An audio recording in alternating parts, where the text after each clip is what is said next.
Hmm, Kenapa banyak sekali kejadian-kejadian sosial yang ada di kehidupan masyarakat dan kenapa juga itu terjadi?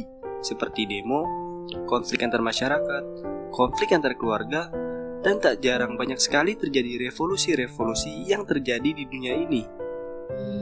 Jadi kakak belum tahu ya mengapa itu semua terjadi. Baik, mari kita mempelajari itu semua dengan sudut pandang ilmu pengetahuan.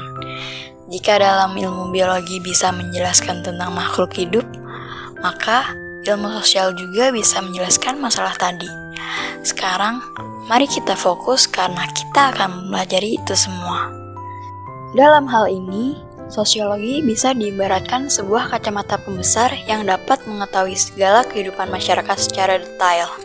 Mulai dari kehidupan masyarakat pesisir pantai yang suka pergi ke laut, kehidupan masyarakat desa yang suka bertani, saling sapa satu dengan yang lain, suka gotong royong, dan di sisi lain dengan kaca pembesar ini, kita juga dapat melihat kehidupan masyarakat kota yang kapitalis, kelas ekonomi menengah, dan cenderung cuek dengan orang lain.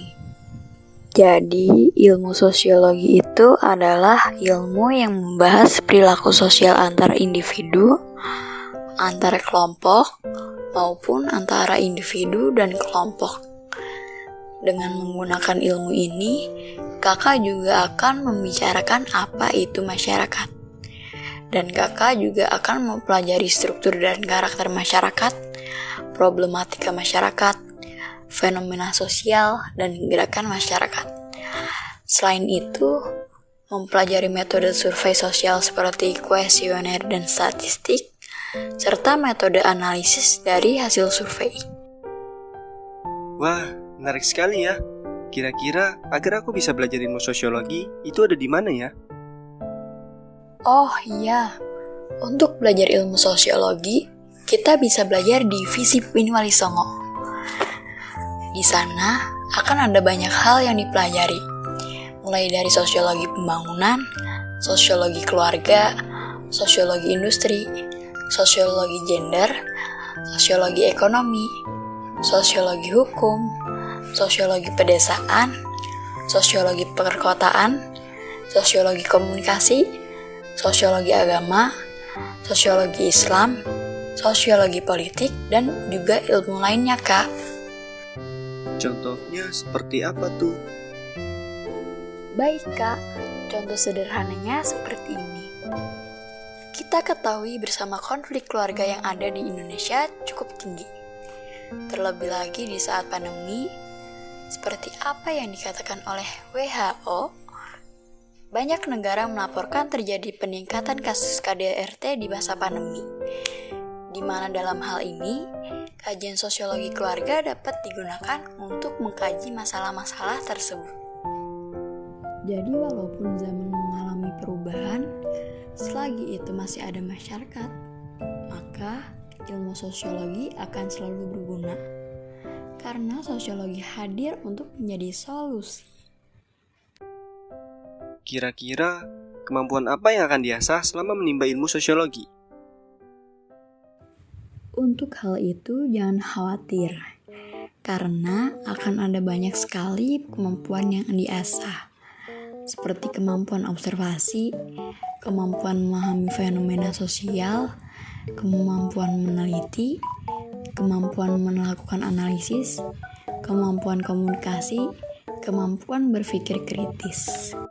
Sedikit cerita mengenai tokoh sosiologi yaitu Jacques Derrida.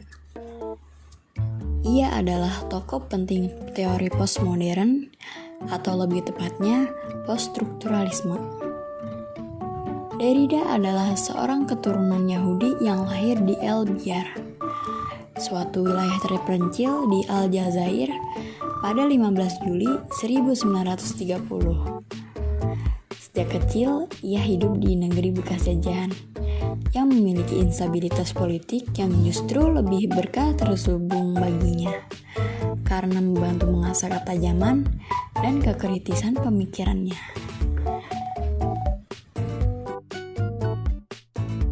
Dalam teori postmodern, Derrida ini identik dengan dekonstruksi. Sekalipun istilah dekonstruksi pertama kali diperkenalkan oleh Heidegger, Derrida lah yang membuatnya radikal. Istilah tersebut menjadi populer di berbagai bidang kajian seperti kritik sastra, arsitektur, teologi, seni rupa, politik, pendidikan, musik, film, hukum, sosiologi, dan sejarah. Dekonstruksi atau pembongkaran merupakan suatu metode yang dikembangkan Derrida, terutama sebagai kritik terhadap filsafat barat, logosentrisme yang memiliki anggapan bahwa bahasa lisan itu lebih superior dibandingkan dengan bahasa tulisan. Dekonstruksi adalah cara atau metode membaca teks. Adapun yang khas dalam cara baca dekonstruksi yang membuatnya bermuatan filosofis adalah bahwa unsur-unsur yang dilacaknya untuk kemudian dibongkar, pertama-tama bukanlah inkonsistensi logis, argumen yang lemah, atau premis yang tidak akurat yang terdapat dalam teks, sebagaimana yang dilakukan oleh modernisme, melainkan unsur yang secara filosofis menjadi penentu atau unsur yang memungkinkan teks tersebut menjadi filosofis. Itulah sebabnya, dalam metode dekonstruksi atau pembacaan dekonstruksi, filsafat diartikan sebagai tulisan. Dan karena itu, filsafat tidak pernah berupa ungkapan transparan pemikiran langsung. Dekonstruksi sebagaimana yang diterapkan Derrida menjadi elemen kunci dalam poststrukturalisme dan membantu membidani lahirnya postmodernisme. Pemikiran sebelumnya menganggap bahwa bahasa itu sebagai pusat dan penentu subjek, sementara dekonstruksi menyatakan desentering setiap subjek tersebut, kemudian menghubungkannya dengan setiap penghalangnya atau dominasinya. Seperti halnya filsafat, ilmu pengetahuan selama ini mengasumsikan adanya hubungan antara bahasa dan makna. Oleh sebab itu, mengerti dasar-dasar sosiologi adalah sebuah hal yang penting. Terlebih lagi kita hidup di dunia yang penuh dengan keragaman dan perbedaan. Hal itu menyatakan secara fakta bahwa manusia itu makhluk sosial dan sosiologi dapat menjawab rasa penasaran kita.